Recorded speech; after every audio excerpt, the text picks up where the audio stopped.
दुर्गा व्रत कथा story in Hindi. एक बार बृहस्पति जी और ब्रह्मा जी के बीच संवाद हो रहा था। इस दौरान बृहस्पति जी ने ब्रह्मा जी से नवरात्रि व्रत के महत्व और फल के बारे में पूछा। इसके जवाब में ब्रह्मा जी ने बताया, हे बृहस्पति, प्राचीन काल में मनोहर नगर में पीठत नाम का एक अनाथ ब्राह्मण रहता था। पीठत माँ दुर्गा का सच्चा भक्त था। उसके घर सुमति नाम की कन्या ने जन्म लिया था।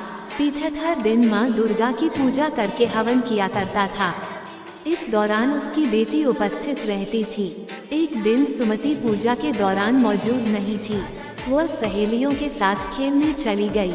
इस पर पीठत को गुस्सा आया और उसने पुत्री सुमति को चेतावनी दी कि उसका विवाह किसी कुष्ठ रोगी या दरिद्र मनुष्य के साथ करवाएगा। पिता की ये बात सुनकर सुमति आहत हुई और उसने कहा, हे पिता, आपकी जैसी इच्छा हो वैसा ही करो। जो मेरे भाग्य में लिखा होगा वही होगा। सुमति की यह बात सुनकर पीठत को और ज्यादा गुस्सा आया और उसने पुत्री का विवाह एक कुष्ठ रोगी के साथ करा दिया। इसके साथ ही पीठत ने अपनी पुत्री से कहा कि देखता हूँ भाग्य के भरोसे रहकर क्या करती हो। पिता के कटु वचनों से आहत अपने आप को कोसने लगी और अपने पति के साथ वन में चली गई। गरीब बालिका की ऐसी स्थिति देखकर माँ भगवती प्रकट हुई और कहा कि मैं तुम्हारे पूर्व जन्म के कर्मों से प्रसन्न हूँ। इसके साथ ही माँ भगवती ने सुमति से वरदान मांगने को भी कहा। इस पर सुमति ने माँ भगवती से पूछा कि आप कौन हैं? जवाब में माँ भगवती ने कहा कि मैं आदिशक्ति हूँ। आज तुम्हें तुम्हारे पूर्व जन्म का वृतांत सुनाती हूँ। माँ भगवती ने बताया कि पूर्व जन्म में सुमति निषाद भीर की स्त्री और पतिव्रता थी। एक दिन तुम्हारा पति चोरी की वजह से पकड़ा गया। इसके बाद सिपाहियों ने तुम दोनों पति पत्नी को जेल खाने में कैद कर दिया। तुम दोनों को जेल में भोजन भी नहीं दिया गया। तुमने नवरात्र के दिनों में न तो कुछ खाया और न जल ही पिया। इस तरह 9 दिन तक नवरात्र का व्रत हो गया। माँ भगवती ने आगे कहा कि तुम्हारे उसी व्रत के प्रभाव से प्रसन्न होकर मैं तुझे मनोवांछित वर देती हूँ। तुम्हारी जो इच्छा हो सो मांगो। माँ भगवती की ये बात सुनकर सुमति ने कहा, हे माँ दुर्गे, मैं आपको प्रणाम करती हूँ। आपसे विनती है कि मेरे पति के कुष्ठ को दूर कर दीजिए। माँ भगवती ने ब्राह्मण की बेटी की इच्छा पूरी कर दी।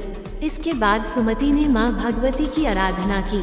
ब्राह्मण की बेटी की आराधना से खुश होकर माँ भगवती ने कहा कि तुम्हें उदाले नामक अति बुद्धिमान, धनवान, कीर्तिवान और जितेंद्रिय पुत्र होगा। इस वरदान से खुश होकर सुमति ने माँ भगवती से नवरात्रि के व्रत की विधि और व्रत के फल की जानकारी मांगी।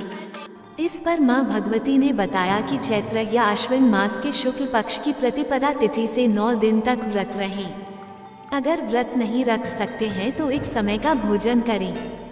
घट स्थापना करने के बाद वाटिका बनाकर उसको हमेशा जल से सींचना चाहिए। विधि अनुसार पूजा करने के बाद पुष्प से अर्घ्य देना चाहिए। इस दौरान घी, गेहूं, शहद, खंड, जौ, तिल, बेल, नारियल, कदम्ब और दाख से हवन करें। गेहूं के हवन से लक्ष्मी की प्राप्ति होती है। खीर एवं चंपा के पुष्पों से धन की और बेल के पत्तों से तेज व सुख मिलता है। माँ भगवती ने बताया कि बिजौरा के फल से अर्घ्य देने से रूप की प्राप्ति होती है।